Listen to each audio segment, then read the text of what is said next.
Good afternoon, dear students. So today is 3rd of the June 2021, and I would like to discuss about the Indian economy. At the time of this the second wave of the COVID.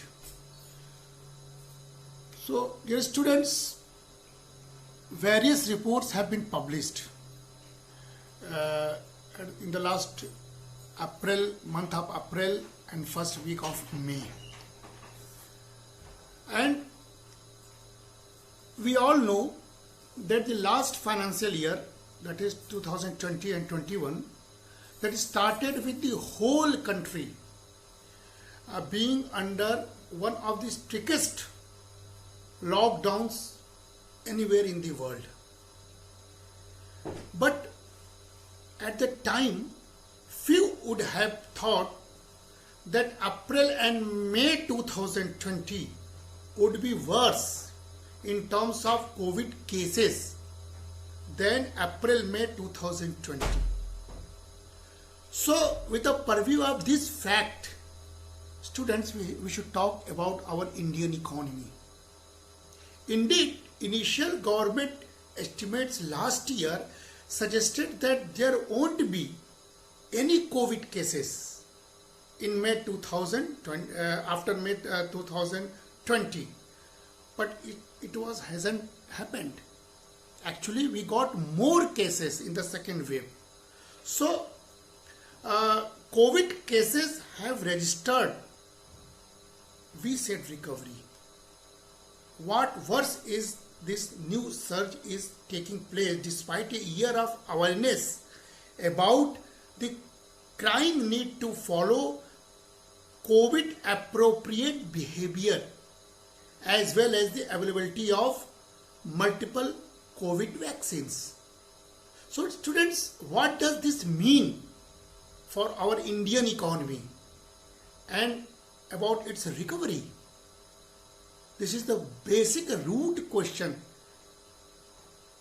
which are the matter of discussion nowadays.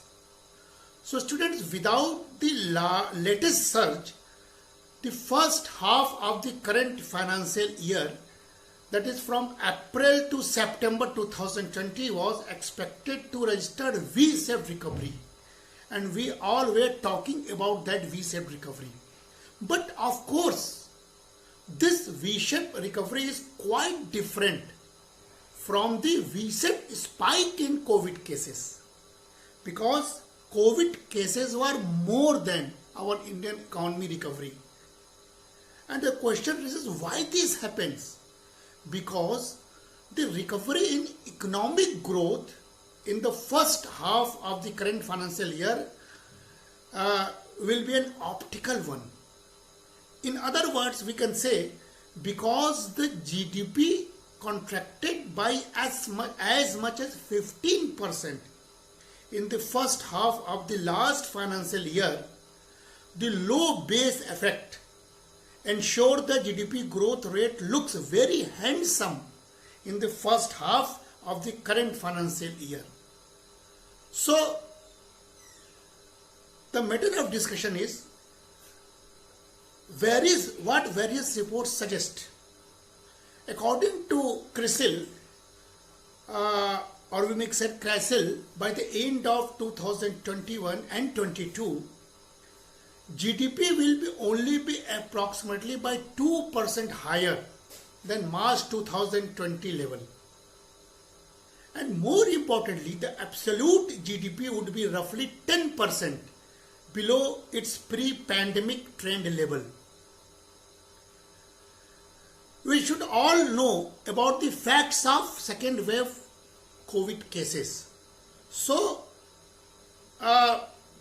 permanent loss of 11% of GDP in real terms over the fiscal year 2021-22 through to 2024-25, that the Indian economy will suffer even after the expected recovery. So student, these all are facts, because COVID is a pandemic, and its second wave is more dangerous than its first wave. We all know, as localized lockdown across states came in phases in the second wave, the full impact of the contact sensitive services sector will only be seen in coming days, as most state governments had extended lockdowns till date.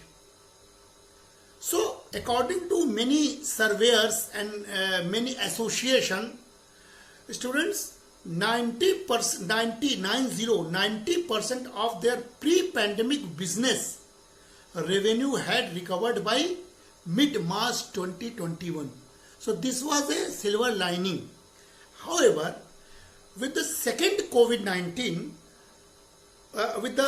wave of COVID-19 hitting hard, they are now starting at huge losses, and the service sector has significant backward linkages with other sectors as well, which would lead to negative multiplier effect going forward.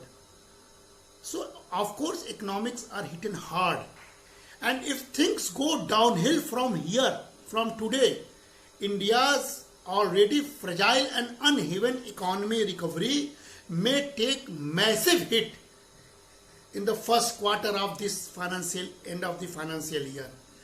And these signs which are visible through some leading economic indicators.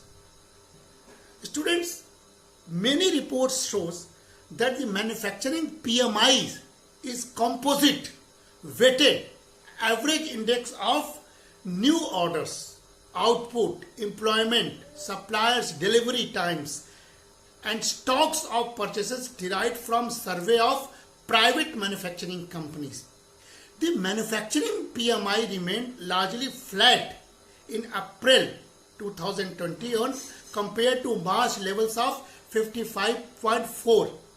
However, growth for new orders and output eased to 8-month lows.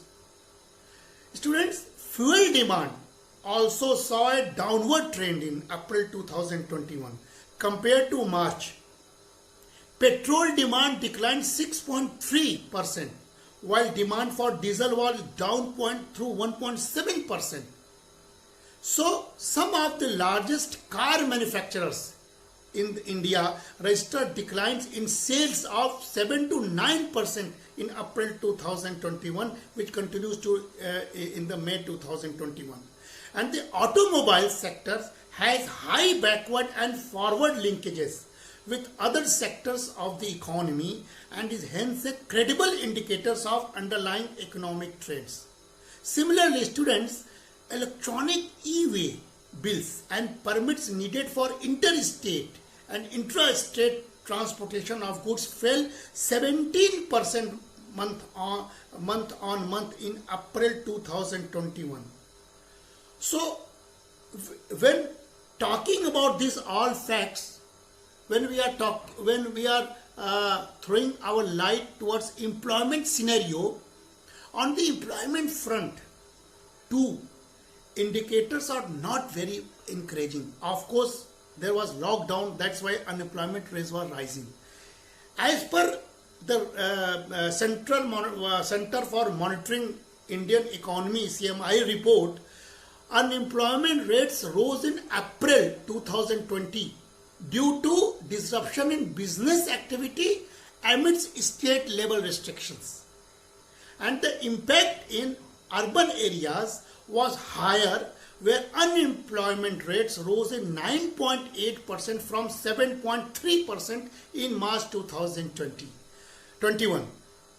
While in rural areas, it jumped to 7.1% in April 2021 from 6.1% in March 2021. So these were month to month basis report what CMI used to publish. And CMI reports that 7.5 million jobs have lost in April 2021. And further, I will tell you what CMI is telling about May 2021 record. And another useful indicator that is being looked as as is the demand for the government's rural employment guarantee, that is Manrega schemes, as it can to some extent gauge the extent of reverse migration from urban areas to rural areas in these pandemic times. So demand for Manrega employment rose in April 2021, that is by 37 million compared to March 2021, that was only 36 million, as more people demanded work under this scheme. Of course, due to this reverse migration, value of Manrega increased, and this demand has remained high since the onset of this pandemic. Remember this, dear students. It had declined as India started relaxing lockdowns in August last year, 2020. But again, it increases in this second wave of pandemic. And students, the CMI study recently in May 2021 that, and the survey was conducted on 1.75 lakh households in April, and the report shows that only 3% said that they witnessed an increase in income, while 55% said that income declined in a year that saw two waves of COVID-19. So this is the obvious result which CMI has published in the sake of Indian economy. But remember, that was full lockdown period in almost 98% of Indian states. So CMI report said that over 10 million, or we can say 1 crore people lost their jobs because of this second wave of coronavirus. So this is also a concerning area, but false never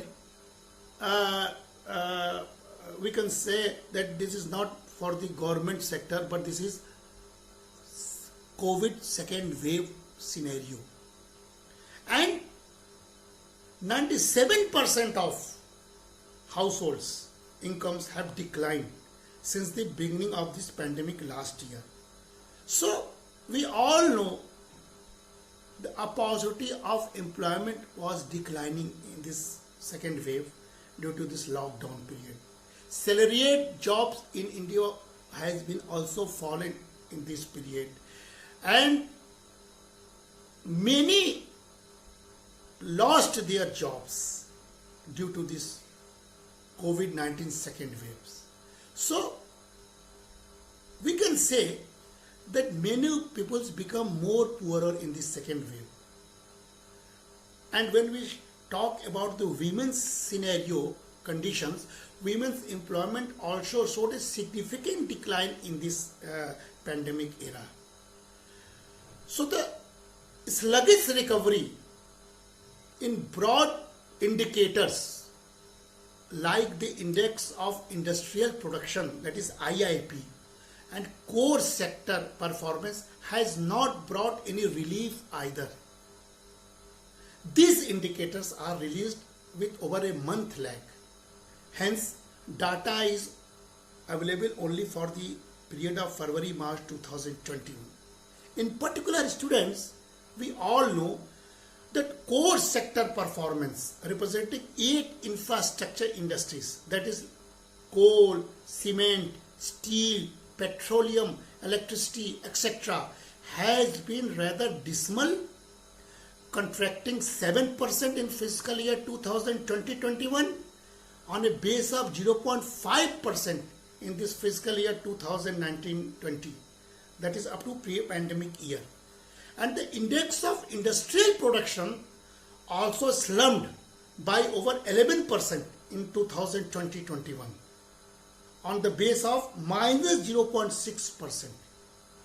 So, growing by the trend of leading indicators, we may not witness any substantial recovery in these indicators in the coming period. But, students, we should talk about the balanced approach for this our Indian economy. There is some visible silver lining that should also be viewed with very caution. That means we should also talk about the revenue side. Goods and services, that is GST collection, hit a record high of 1.4 trillion Indian rupees, that is about 190.5 billion US dollar in April 2021. So this was the silver lining for the Indian economy. That is up, this was up to 16%. That was up to 16% month on month compared to March 2021 collection. So this was good silver line step. However, April 2021 collections account for sales in March 2021. Hence, the real impact of the second wave may not be captured in these numbers. Still, we have to capture the GST collection of May, April and May in the coming period. And students, conventionally GST collections see a pickup at the end of this financial years as the companies close the account books. Export performance has also been encouraging in April 2021, underpinned by strong global growth. However, if the pandemic rolls over the more months, next few months, we may see a ripple effect on the sectors of economy. So this is harsh reality, harsh fact. And the Reserve Bank of India has stepped up and announced a slew of measures to counter the economic crisis and support health infrastructure in this country. So this is a welcoming steps in this COVID era. This includes a term liquidity facility of 500 billion Indian rupees, about 68 billion US dollar, to banks until March 2022. This is very welcoming step for priority lending to vaccine markets, hospitals, pathology labs, oxygen suppliers, medical equipment suppliers and patients, among others. Supports for micro and small enterprises and restructuring of loans for individual and small borrowers for up to 2 years. So RBI stepped in this pandemic second wave, and we should also analyze all these facts when we are talking about the status of Indian economy. While these measures will help ease some pressure on vulnerable sectors, the Finance Ministry will also have to chalk out a strategy in terms of fiscal support for vulnerable sectors to deal with the aftermath of health crisis. So as economists, we should suggest that government should also step in for other vulnerable sectors besides the health sectors. However, the biggest stimulus to the economy undisputedly remains stepping up of vaccination for all age groups across the country. And this is the need of hour. This is no less than a war, dear friends and dear students. And India needs to fight this together to save the world's largest democracy from the wrath of deadly virus. And now the real result out from the government side is that India's economy continued to accelerate in the January-March quarter, that is growing up to 1.6% in 2021. And for the full financial year, that is 2020-21, India's economy contracted by 7.3%.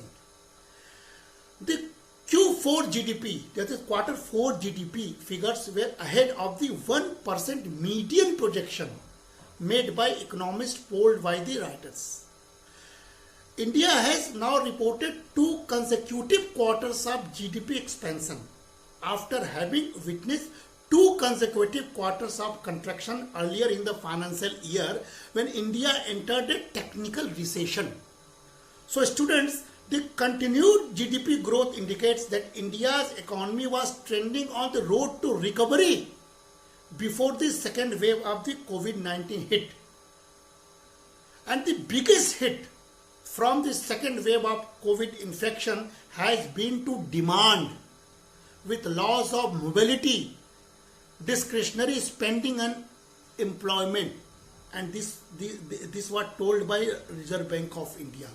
The central bank, which will review interest rates later in coming time, has kept monetary policy loose and injected liquidity into the system to support growth.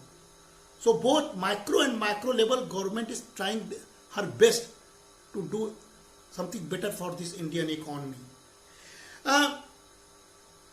The slow pace of vaccination is a matter of concern, dear students. And if the country is hit by third wave of infection, as some experts is warning, the economic cost could rise further, dragging down growth to 7.7%. But as economist, one should also talk balancedly. That is, we should talk of global view when we are talking about the status of Indian economy. Students, today we are confronted with a crisis like no other. COVID-19. This is a pandemic, and these has disrupted our social and economic order at lightning speed on one scale, and we have not seen in living memory.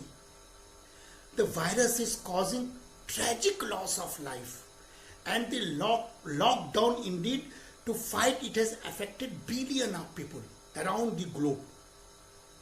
What was normal just a few weeks ago or few years ago, going to school, going to work, being with family and friends, is now a huge risk. We have no doubt that we will overcome this challenge very soon, and I am very optimistic for this. Our doctors, nurses are fighting it around the clock, often risking their lives to save lives of others. Our scientists will come up with solution to break COVID-19's grip. Between now and then, we must marshal the determination of all individuals, governments, businesses, community leaders, international organizations to act decisively and act together to protect lives and livelihoods. These are the times for which the whole international agencies had to think together. And so, we have to stand together in this pandemic era. And then we should take something good measures to improve about the Indian economy. That is, continue with essential containment measures and support for health system. This is especially for Indian economy. Shield affect people and firms with large, timely targeted fiscal and financial sector measures. And third, reduce stress to the financial system and about contain. And fourth, even as we move through this containment phase, we must plan for our recovery. So, at last I am concluding this video by saying this is a test for our humanity. And we don't know yet how our economies and way of life will change. But we do know we will come out of this crisis more resilient. Thank you.